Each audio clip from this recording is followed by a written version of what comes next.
Well, good morning, everyone. So obviously we're in the serious Omer now, and we normally do the Shem Tov's material on Tefillah, but there is a obvious chiyuv to be asking in Yonah the Yoma first. That's the first thing that Shem Tov would be 100% in agreement.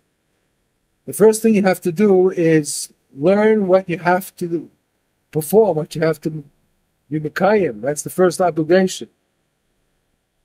And therefore, serious Omer is an area which is very, very misunderstood or neglected. And most shuls throughout the world, serious Omer takes about a minute, not more. And you go on, and you count. That's all.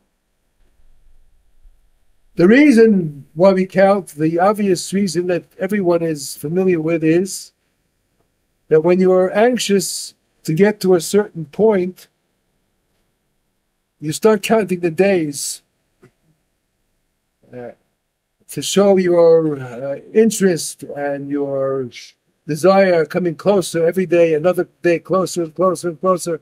Finally, we get to the goal. That's certainly true. That's certainly true. And the Zohar actually makes a very important point regarding that. And it's a bit, I would say, very, maybe overstated, but what am I to say what the Zohar says? Zohar says if a person doesn't count, it's as if he's not interested in being part of the Jewish people. That's what the Zohar says, more or less. And it seems like a very, very simple thing just to count, and that makes the whole difference. Well, if you understand that the counting is leading up to Kabbalas Torah, the whole thing that we're talking about, from the beginning of creation, and all the generations before,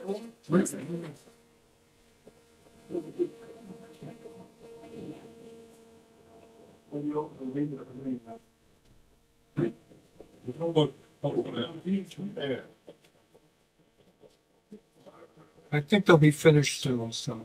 All the generations from the beginning of creation, all the way down, Noach, the Mabul, Dor Palaga, all of that, Mitzrayim, it was one long process. It was all to lead up to Kabbalas Torah on Shavuos, in Vav Nisan, or Zayin Nisan. And therefore, if a person doesn't show his interest, his excitement about reaching that day, so he has no understanding of what the whole world is all about. And certainly what Judaism's about. So it's very important to count, even though it may seem to be a very neglected and sort of a quick kind of a process that you go through at night in shul. Nevertheless, it's important to do it and to understand at least that basic idea that you're expressing an interest and you're looking forward to that great day of the 50th day after the 49th to receive the Torah. And as we get closer to Shavuos, we'll talk more about Shavuos. The counting without understanding seems very incomplete. Well, all right, at least so you have a general understanding of at least now why you're counting. You have to show outwardly, not just inwardly, you have to show outwardly that you are interested in coming and closer every single day, and it's important, and we're doing it together. Why are we doing it together? Because the receiving of the Torah is a national event. It's not a personal event. Therefore, we all do it together. It's a national event. Okay. Now, I want to mention one thing which is a controversial issue. This is not the main issue, but it's an important issue. and that is, when are you supposed to count? The actual counting itself, the bracha, and all the kavanas, we'll talk about that also in the Mitzvah Shem. But first of all, this very basic halakha. I'm going to quote to you from the Shulchan Aruch, which I'm sure you're all familiar with. And there's an area which doesn't seem to be practiced in our kinds of surroundings, the Ashkenazi surrounding. But the Sephardim, it was probably more of a practice, because the Sephardim very often, even today, they daven mincha and ma'ariv together, and not always on time. The reason they do that is because they're afraid they won't get a minyan. If they make a separation between mincha and ma'ariv, people will leave after mincha, and they won't come back for ma'ariv. So what they do in many of the Sephardi shuls is they daven mincha and ma'ariv together, even though ma'ariv is earlier than the time, let's say Sukkot Chav. We daven ma'ariv earlier. The reason they do that is because they are afraid the people won't come back, and there may not be enough people in shul, or even if they... Ashkenazi shul is where I came from. Well, okay. Any place where you have problems, practical and technical problems, people make adjustments and they make variations in order to keep the minyan as a continuing process every single day. You don't want to lose the minyan, so you have to make adjustments and allow for all of these inconsistencies, let's call it. Now, here's what I want to say is this. The Shulchan Aruch says the following. A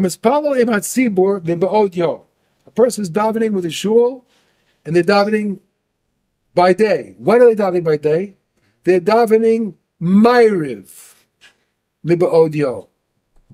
That means they're davening ma'ariv when it's not dark. Maybe it's even before Shkia, it's possible. And it's Sfiras Omer. Now we all know very clearly that Sfiras Omer is supposed to be counted at night.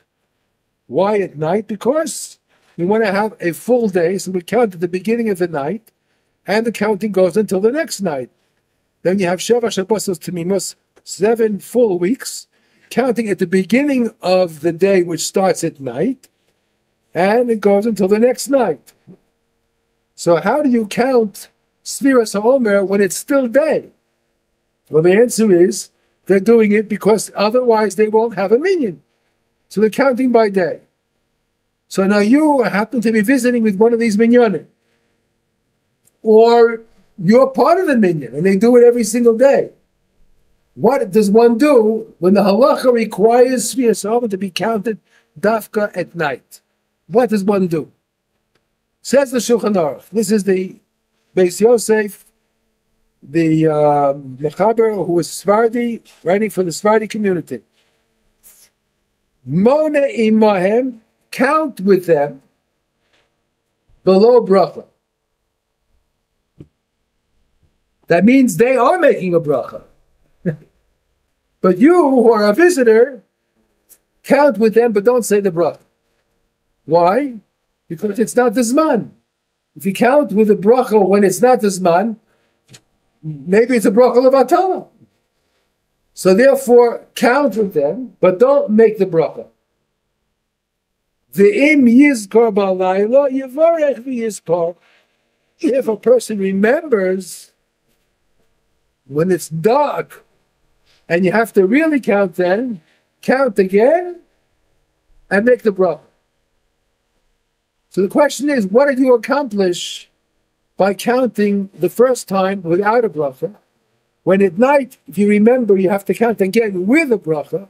So that is your real counting. What did you accomplish by counting the first time without a bracha? What's the point? So he said, the Shulchan Aruch says, if you remember to count at night again, so then you should recount and count with a bracha. But what happens if you don't remember?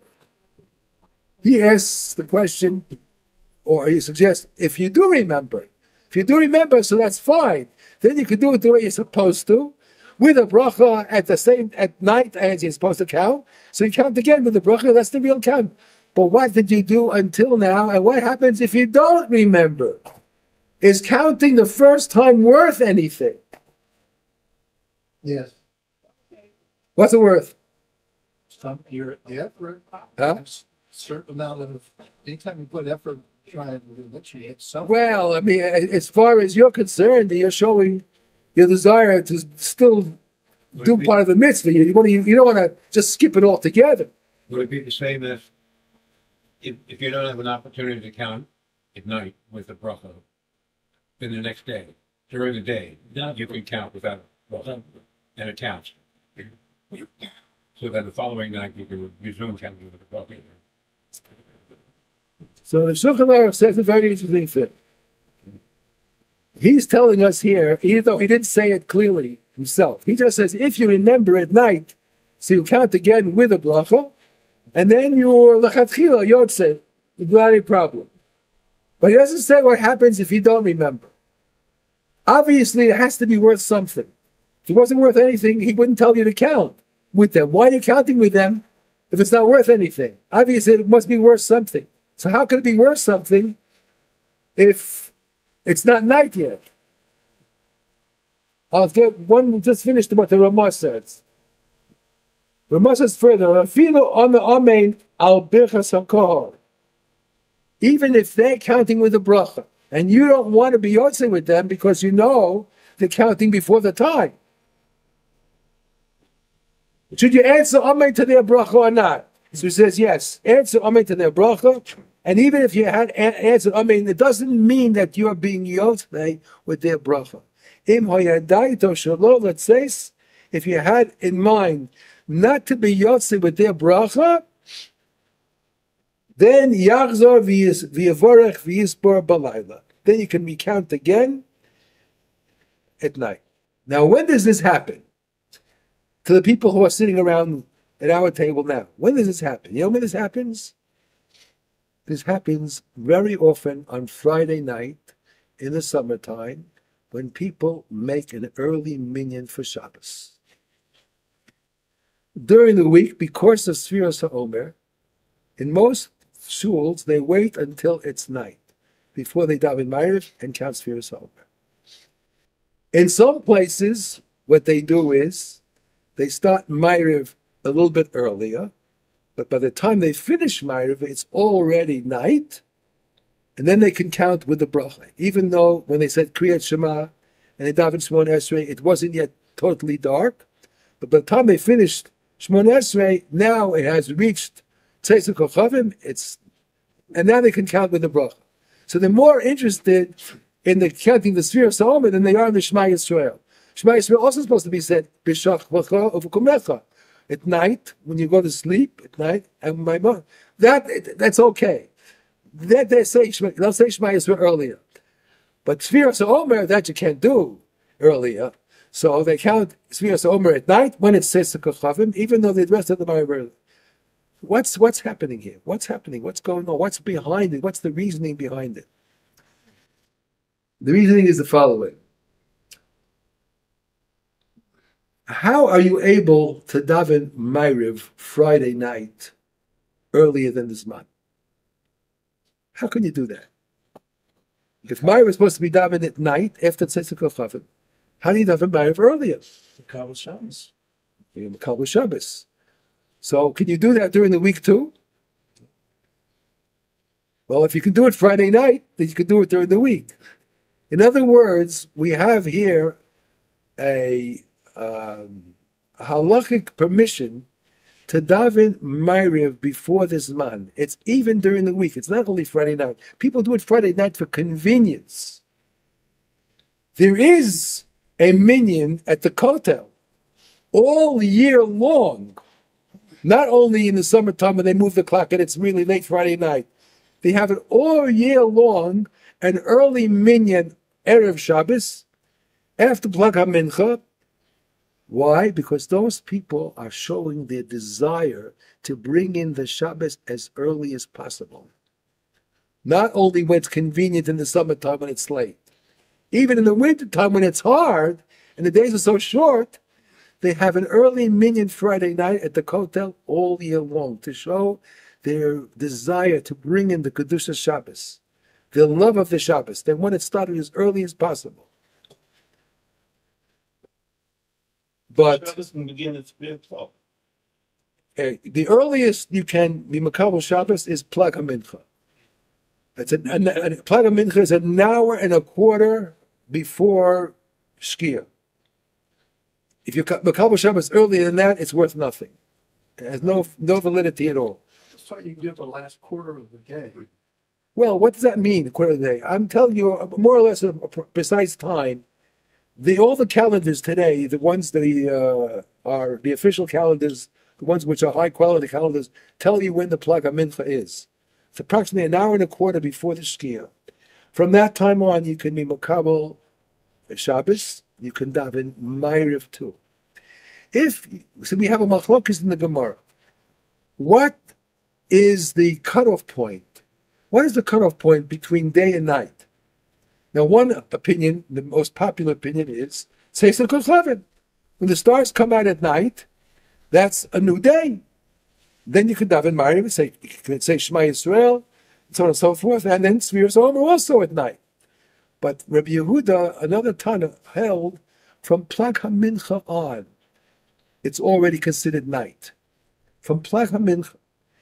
And there are people who paskin like Rabbi Yehuda, there are people who paskin like the Chachamim who are against him.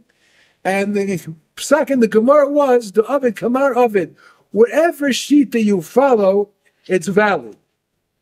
It's valid. So if it's valid, according to any shita you follow, it's very convenient to use that shita on Friday night. When in the summertime, it comes out quite late at night to come home and start to eat a meal Friday night. So people want to accomplish Shabbos early using that lenient shita. So they use the lenient shita. So if you're allowed to use the lenient shita to daven Ma'ariv early, why shouldn't you be able to do that for Sviras Omer? But you can't do it for Shema, though. Oh, so what? Well, according to one opinion, according to Rabbi Yehuda, you could do it for Shema. But since we want to be Yotzei the other day, what we say is, remember, we tell everybody, remember to say Shema Yisrael over again at night. Even if you daven early, it's okay, but daven Shema Yisrael over again at night. Fine. But according to Rabbi Yehuda, it wasn't necessary. According to him, after Plag HaMincha, you could daven Ma'ariv and say Kriya Shema. And according to him, that's the end of it. That's it. You're Yotzei. There's nothing more to do. But because we want to make sure that we have all the opinions that would satisfy anything that made it possible, we say Kriya Shema said again at night. Okay, so that's Kriya Shema. What about Sviras Omer? So the answer is, the big leniency is the following.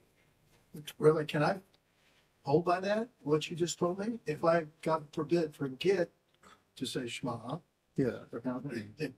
it counts then because I... According to Rabbi Yehuda, yes, you're Yotzei. According to Rabbi Yehuda, you're Yotzei. Oh, never. Yeah, but you shouldn't be so on it. I don't want to do it, but if... No, if it happens, okay. So you said Kriya Shema, consider according to Rabbi Yehuda at night. That starts the night for me after Plag HaMincha. Okay, so that's with Shema Yisrael. So with Shema Yisrael, which is the Doraisa. So we try to do the Shema Yisrael again at night. Remember to do it again at night. What about Sviras Omer? So the leniency here, and this is the big kula, where it all comes from. Sviras Omer is dependent on the Korban Omer. There's to bring the Korban Omer when they have the Beis HaMikdash. There's to bring it Motzei Yontif Rishon.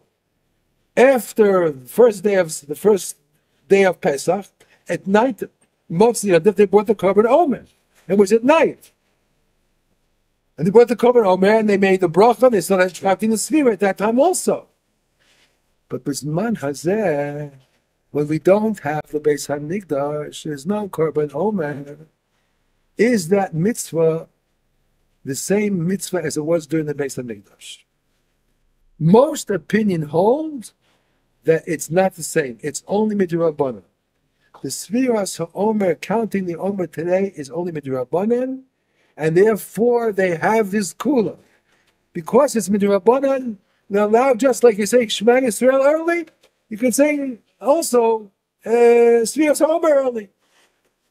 But when you have in your mind to remember this, just like I want to say Shema Yisrael over again at night, I'm counting the Sfira now without a bracha, and I want to be Yotzei with this. However, in my mind, I'm making it tonight that if I remember at night, I want to discount the first counting and recount again and with a bracha.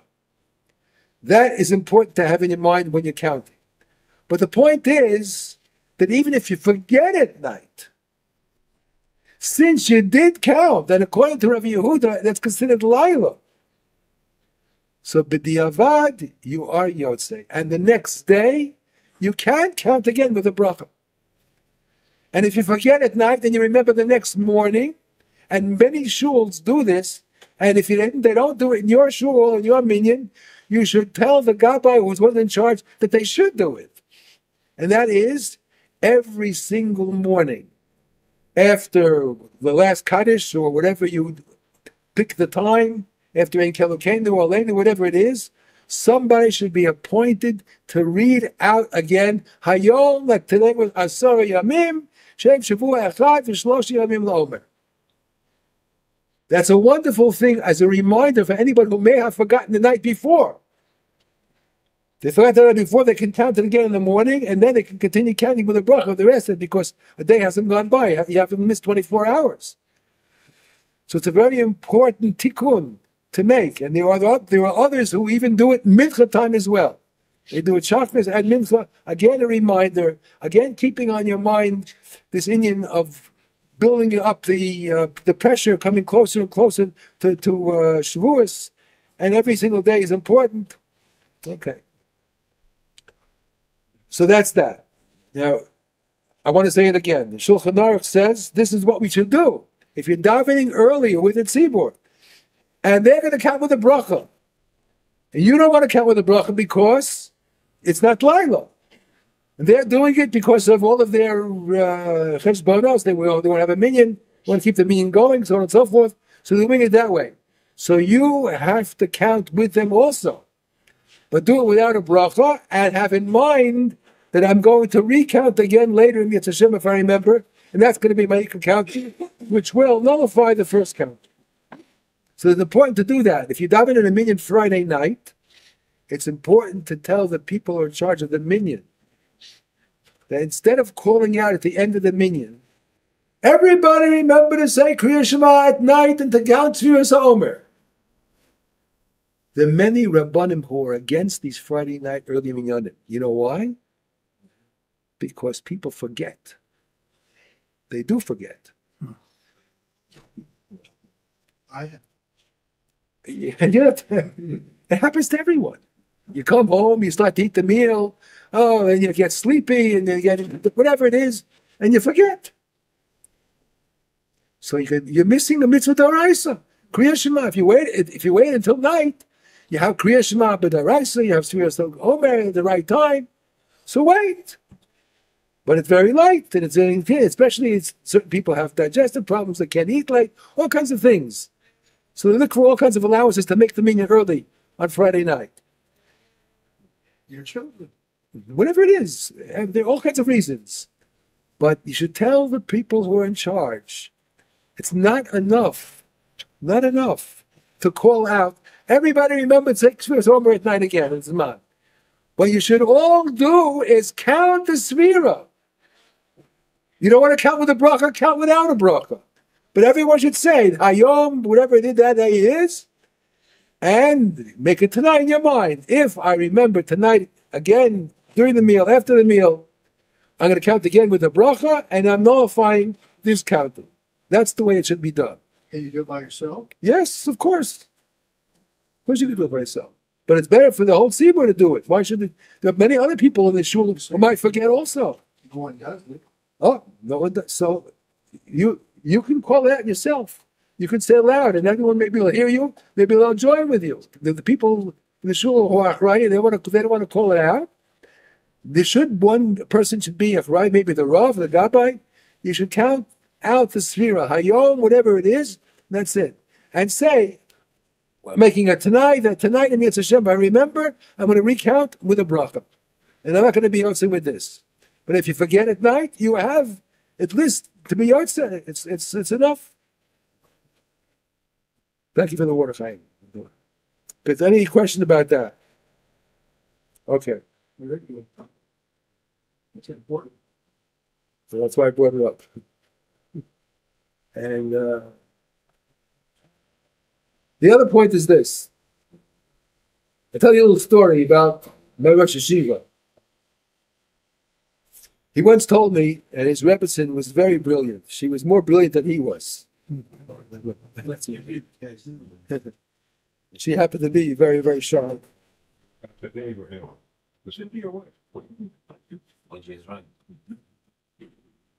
And he once said to her, you know, in a month around we have such a thing to do, an event, whatever it was. So she said to him, what are you saying in a month around? So he said, what's wrong with that? She says, why are you saying 30 days? He says, what's the difference if I say a month or 30 days? So she said to him, if you say a month, that means the days in between aren't important. You're just looking at the end, at the whole picture. It's a month. But a Jew doesn't live that way. Every single day is very important. What you can accomplish in a day, amazing things this person can accomplish in a day. Therefore, don't say a month around, say in 30 days. Every single day is a time where a person can reach the skies. Who knows what you can do in a day? Amazing thing a person can do. He told me, I said, but if she said that, I says, well, this is a Rebbetzin. This is a Rebbetzin. He really appreciated that word that she told him. That's all what Sirius Omer is about. We don't count only the weeks. We don't count the months. We count every single day. Because every single day is another opportunity to make another tikkun, to make another correction, to blot out something that has to be blotted out, to make something new. This year, I had a pamphlet in my house from Rabbi Victor Miller. You all heard of him, Rabbi Victor Miller. He was one of my Rabbeim in America years ago, Olav Shalom. Amazing. Yeah. And he had a little pamphlet that his Talmidim put out on Pesach. And I spent a lot of time in my other shiurim. We had our time here also, we gave some time to it, building up the entire thing about the Leil HaSeder and all the concepts about the chametz and the matzah and so on and so forth, and all the mitzvahs that we have to do at the night and so on and so forth. And there's one area that I sort of overlooked, I didn't emphasize enough. And this pamphlet of Victor Miller, he brought it out and made it clear in my mind. And I said, next year, Mitzvah Hashem, I'll give Shurim again. On Pesach, I'm going to emphasize it, not like this year where I overlooked it. And it's the following. He said the following. He says, if a person goes through Pesach, I don't know if he wasn't even talking about Sfiras Omer. He was talking about Pesach alone. And you haven't made some kind of a major improvement in yourself, it's not worth anything. Very strong lashon. Not worth anything. All the matzah that you're eating and the cleaning up and this and that and the morah and that. If you didn't make an improvement in yourself, it's not worth anything. I saw that, I said, wow. He's so right. What are we doing when we cleaning out the chametz? What are we doing? I think I gave out a sheet over here about when we take the 10 pieces on the Leil B'dikas Chametz.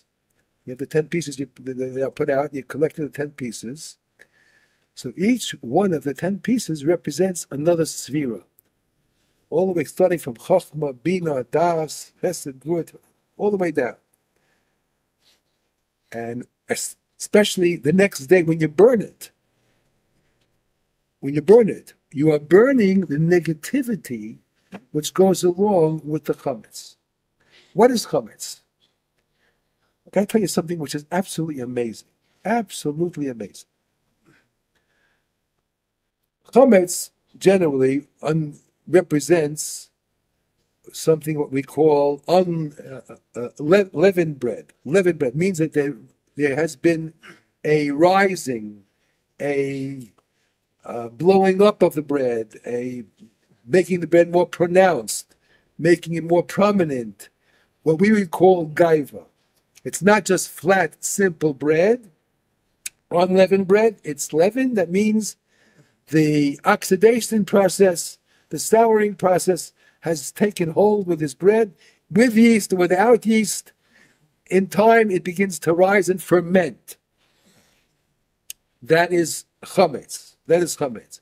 Matzah represents simplicity, anova, humility, no boastfulness, no rising, no assertion.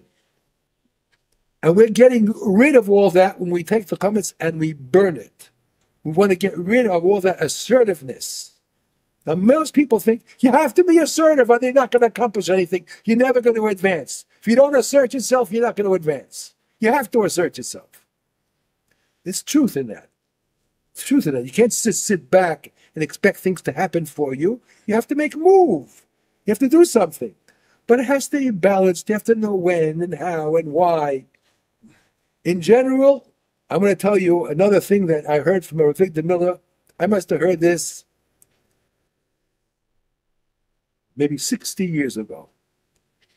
And I never forgot it. It was amazing. What would you say is the best definition of the Yetzer Hara? Think about that. How would you define the Yetzer Hara? The best definition of the Yetzer Hara. So you'll say, oh, wait, translated, evil inclination. That's not strong enough. That's not strong enough. It's not definite enough. An evil inclination. What does that mean? What is evil? It's not clear enough. Listen to what Rabbi Miller said, Olav Shalom. It's beautiful. I thought about it. It has so much depth. It's such accuracy. It's amazing. He says the definition of the Yetzer Hara is the urge to assert oneself. You think about that. Think about it. The urge to assert oneself. That is the Yetzer Hara. Assert self in what? In any kind of assertion at all. That urge to assert yourself, that is the definition, the shrut definition of the Yetzer Hara. The urge to be assertive. Now, that is necessary to live. If you don't have the urge to assert yourself, you won't go and take something to eat. The food's not going to come to you. You have to go out and get the food. You have to assert yourself. You have to make the food. You have to buy the food. You have to eat the food. You have to assert yourself. So there is a need to be self-assertive. But it all depends on how and how much and when and where. And when it's done incorrectly, then it's the Yetzer Hara. That's the Yetzer Hara. When it's done for the need of self-preservation, as we call it today, the survival mode, that's perfectly all right. You have to survive. But if it goes beyond that, to assert oneself and put somebody else down while I'm doing it, that's the Yetzer Hara. To assert oneself and indulge in things that I really do not need for survival. Totally extra, totally indulgence and for pleasure principle. That's the Yetzer Hara. Indulge in sleep. Even in sleep. Even in sleep. Yes, yes. Sleeping more than one needs is the Yetzer Hara. It's not asserting. That's a kind of assertion. It's kind of assertion. What What if you do it for your wife? do you mean for your wife? Wife wants you to do this, do that, do that. You got to go assert yourself to do. That's you're doing a mitzvah. You're making her happy. Doing a mitzvah. That's perfectly all right. Assert yourself to make your wife happy, as long as she's not telling you to do an avera. But is there a balance to that? You have to know that everything has to be balanced. Every case is individual, and if you're not sure about it, you have to discuss it with a person who's neutral, maybe a Rav, maybe a tzaddik of some kind, to make sure that it's in the proper, middle of the road, not extreme. It has to be balanced very well. It's not so easy. Not so easy. Very difficult. I once asked Rav Shlomo Zalman Auerbach, a question about these kind of inyanim. He says these are the most difficult questions. Most difficult questions to figure these out, because each person has an individual case. Every case is different. You have to know how. Anyway, getting back to chametz. This is what chametz represents. The Yetzer Hara assertion, boastfulness, showing oneself. And this, we're getting rid of all this when we are burning the chametz. Being bodek, first bedikas, before you burn it, you have to first find it. You have to look deeply into oneself and see what has to be burned out. Once you get it all together, then you go ahead and burn it. And while you're burning it, I want to burn out this midah and this midah and this midah and this midah. That's why the Rizal says it was makubal in all of Klal Yisrael. I don't know what Klal Yisrael did before the Rizal, if they had the 10 pieces. I think they didn't. They just looked for chametz and that's all, but they didn't put out 10 pieces. The Rizal came along and said, put out 10 pieces. Why? Because there are 10 spheros, and each sphera has a negative side to it. And what you have to do is, you have to burn out the negative side. Okay, take an example. Chochmah. You have chochmah, bina vadas. A person can use his chochmah to indulge in areas that he should. He can study, let's say he wants to study kishuf. He wants to study black magic. He wants to study things of the tumah. He wants to study it. That you have to burn out. That desire, that interest to study the negative things, that is an area which is connected to the sphere of Chachma, that you have to burn out. That desire to study areas which are taboo. They shouldn't be touched. Should be run away from them. So that is an example of Chachma. All of the spheres have a negative side to them, and we gave a list.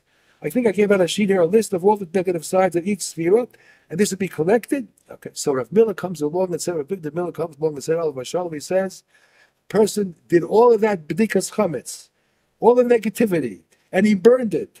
And then Pesach comes, and after the first day of Pesach, you start counting again.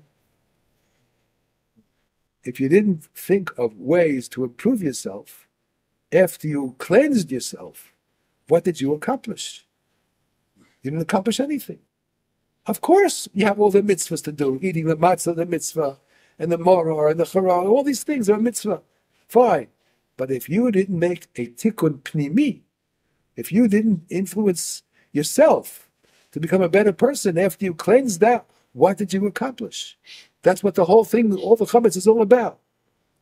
Now I'm going to tell you the amazing thing I wanted to tell you before. This is really a Kabbalistic concept. Amen. I was myself very, very surprised when I thought about it at the beginning, and I'm happy to share it with you. The world is a very complex world. There's a lot of good in the world, but there's a lot of evil in the world. There's positive and there's negative. How did Hashem create the world? What did he do? Speech. Okay, Hanoch says speech. Vayomer Hashem Yiyor. The Torah says Hashem spoke. But we understand, of course, that's only metaphorical. Hashem doesn't have a mouth. Doesn't have any hands. Hashem is not something which is physical. Hashem told Moshe Rabbeinu, these are the words I want you to write, so people have some kind of a grasp. There's some kind of emanation, some kind of energy that came out from Hashem, and we call that Amira, by Omer, his speech. Call that speech. Hashem doesn't have a tongue. A sound. Even sound is something which is so far from Hashem. Hashem is not describable. Hashem has no material characteristics at all, no physical characteristics at all. So we're taught from the our tradition. Avram Avinu learned Torah with who? With who taught Avram Avinu Torah? Who was around? The Torah. Who was taught the Torah? I mean, Terach, his father was an idolater. Who taught him Torah? Where did he know all these things from? So Chazal tell us that Avram Avinu, like other great Rabbanim later in generations, like the Ramchal, or Moshe Chaim Luzzatto, like Rabbi Shimon Yochai, they all had malachim come to them to teach them. Shimon Yochai had Shimoni Hanavi, I remember, I forget the name right now. The Ramchal had a Magid who came to Beis Yosef, had a Magid who came to him, who taught him Torah. So if they could have a Malachim coming to Avram Avinu could also have. So Avram Avinu had a Malach who came and taught him the Torah. And the Torah that he learned was a very, very high level, very theoretical. And he wrote it down. And what did he write down? It was called what we have today, Sefer Yetzirah. The Book of Creation. Now that is an amazing sefer, very, very difficult to learn and understand. And in it, it's clear that Avraham Avinu is writing, telling us that Hashem, before he created the world, he created the Aleph base. The Aleph base was then used to create the world. Meaning to say, all of the letters of the Aleph base have energies which are beyond our understanding. The correct combination of the letters can create objects, animals, stones, wheat, earth, heavens, stars. Just have to know how to use the Aleph base properly, and you can create. And it's handed down that the Maharalmi Prague also had the Sefer Yetzirah, and he used it to create the Golem. There's, of course, people who contest that whole idea that there never was a Golem. It's all a story. Could be, I don't know, I wasn't there. But nevertheless, if there was, he said he used the Sefer Yetzirah to create a Golem. And in the Gemara, there are accounts of Amoraim who used the Sefer to create a Golem too. So the idea is not a new idea that the Maharalmi Prague started. It was already early back in the times of the Gemara and the Talmud. Did the angel teach him that? And that's what Avram Avinu learned from a Malach. Yes, he learned that. Correct. I don't know exactly how much he learned from him and what exactly he learned from him, because they say in the Svarim that Avram Avinu also saw Noach. He had a relationship with Noah for 50 years. 50 years. And Noah, where did he get his knowledge from? Noah, his tzaddik. Who taught Noah? So it came all the way down from Shes, from Adam Rishon's children. Who taught Adam what he knew? He was born with the knowledge already. So this all the way went down. I guess something went to Noah, and Noah maybe taught something to Avram as well. But nevertheless, we have this knowledge about Adam Rishon, that he used the Sefer Yetzirah, and Hashem used the Sefer Yetzirah to create the world. Now here's the interesting thing. If he used the Sefer Yetzirah, which means the Aleph base, to create the world, that means the evil in the world that we have today was also created with the Aleph base. Because evil, the Yetzer Hara, was a part of the creation. There was a time when there was no Yetzer Hara, there was no Nachash. Hashem created the Yetzer Hara, created the evil inclination, the urge to assert oneself, and he used the Aleph base to do that. Say shalom v'resara. Okay? Yeah, the pasuk in the Navi says that. I Correct. thought it was always there, the Sahara, but then once they had sinned, then instead of being outside, it became inside. It just moved inwards. V'choshech al pnei tehom. What do you mean always there? The only thing that was always there was Hashem himself. No, I would say it was as long as Adam was there, he was there. Well, well, there are a lot of things that went on before that. V'choshech al pnei tehom. Hashem was also a creation. Also a Yeah, creation. Choshech is ra. Well, yes and not, but all right. Anyway, so here's the interesting thing.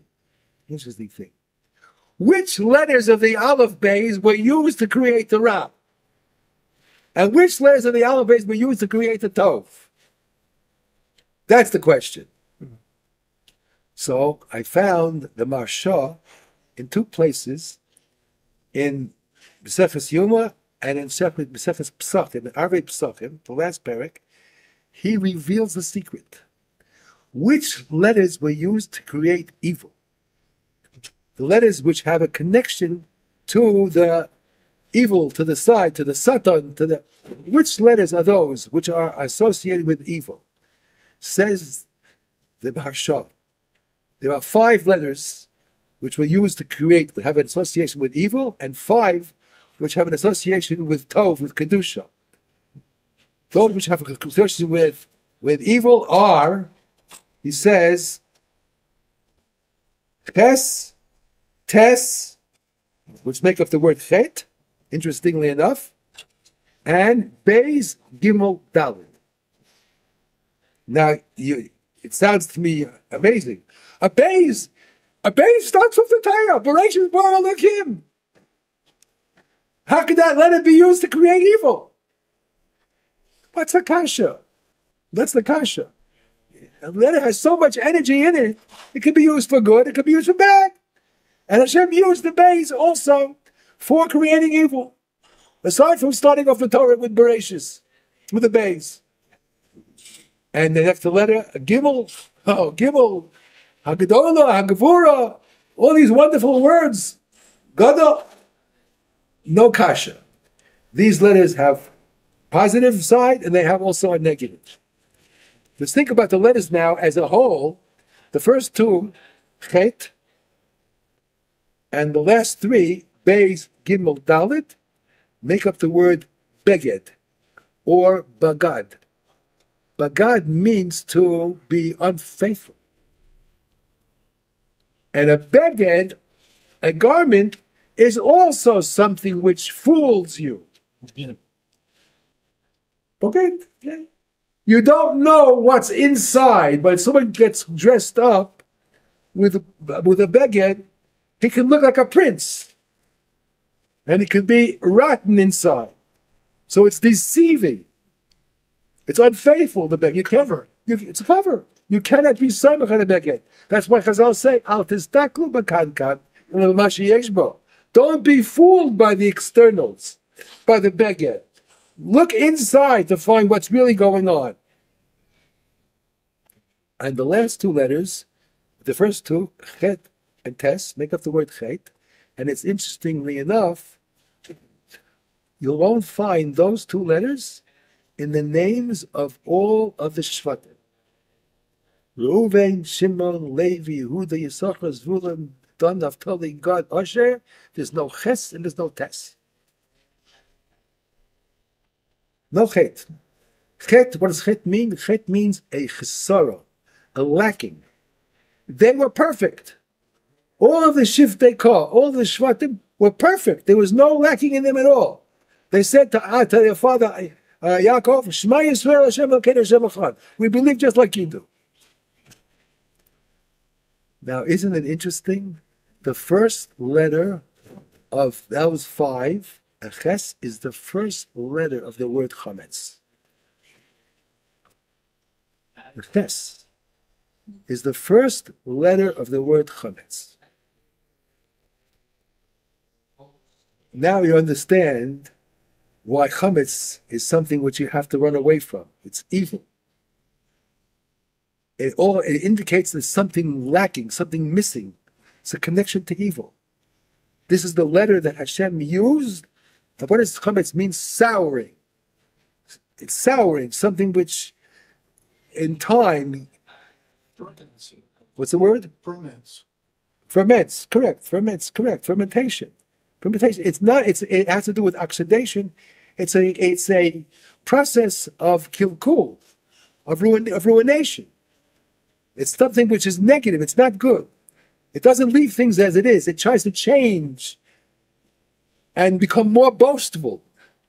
This is what chametz is. This is why we have to keep away from chametz. Now, 5 letters of good. oh, what the letters of good are? Very good. That's the next question. Says the Marsha. What are the good letters? Aleph, 5 letters, right? Just like in Chet, Bagad, 5. There are 5 letters which are good. Aleph, Hey, Vav, Yud. That's 4. Ahavi. If you want to call it Ahavi, that's how it's pronounced. But not necessarily those nikudos. Aleph, Hey, Vav, Yud. And already we see the Yud and the Hey and the Vav are 3 of the letters of the Shem Hashem. And actually, all of the Shem Hashem. The Yud, Hey, Vav, Hey, those 3 letters are there. Yud, Hey, and the Vav. The Hey is repeated twice. But they're all in there. And the last of the 5 is the Zayin, number 7. 7 because of Shabbos. All the Kedusha of the entire world is represented by the number 7, Zayin. So we have 5 letters which create Kedusha, associated with Kedusha, and 5 letters which are associated with Tumah, or with evil. And the main letter, the first one, is Ches. That's the first letter of the word chametz. And it's no accident that we call chametz chametz. That is somehow the definition of the word, something which ferments, something which is boastful, something which rises. This is what we have to keep away from. And we have to keep away from that for an entire week. And if you keep away from that for an entire week, so the mashal is, they asked, if chametz is so bad, why do we eat it all year long? Let's keep away from it altogether. So the answer is, it's like taking an antibiotic. You take an antibiotic for a week. After that, your body can handle itself. The germ is subdued enough for that 1 week of antibiotic. After that, you don't have to take it anymore. Once you take it for a week. So this week of Pesach is the time to take the antibiotic. Once you take the antibiotic, keep away from chametz for a week. Keep away for a week, the result will be that you'll be able to the rest of the year to control your evil inclinations. And that's what the Rizal says. There's an amazing Rizal. My wife keeps throwing this up to me all the time. He says, Rizal says, if you're nizhar, if you're very, very cautious, and you never take a drop, you'll be the machmir, you'll be so machmir, people think you're out of your mind. You're such a fanatic, you're so extreme. The Rizal says, if you're not going to be nifshal in a mashu of chametz, you have a haftacha that you're not going to sin all year long.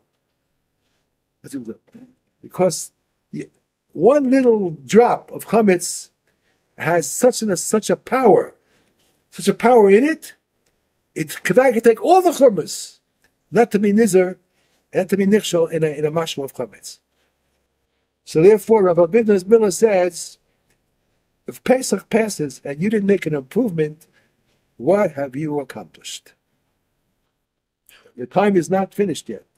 We're going to work next week on the further developments. We couldn't do it this week. We had to do this thing we just spoke about today. We're going to get this down. Next week we'll talk about the details of the Sfira and how to say the bracha properly and so on and so forth. So I hope to see you back next week.